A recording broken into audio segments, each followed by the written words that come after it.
Speaker నిర్ణయం నచ్చకుంటే కోర్టులున్నాయి.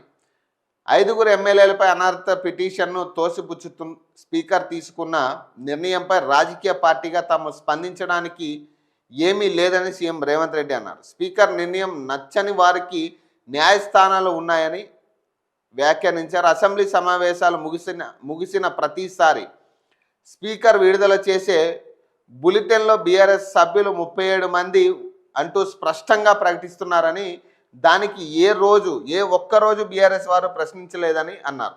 అలాగే శాసనసభలో హరీష్ రావు మాట్లాడిన ప్రతిసారి శాసనసభలో తమ సభ్యులు 37 మంది అని, దానికి తగినంతగా సమయం ఇవ్వాలని అడుగుతున్నాడన్నారు. ఆ సభ్యుల నుంచి బీఆర్ఎస్ ఎల్పీ నిర్వహణ కోసం వేతనం 5,000 తీసుకుంటున్నట్లు పత్రికల్లో చూశానన్నారు.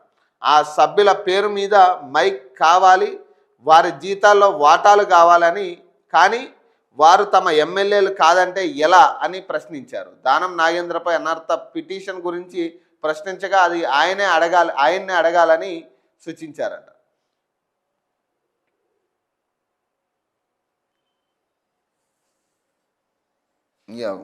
ఫ్యూచర్ సిటీలో 3,000 ఎకరాలలో జూ పార్క్ అంట.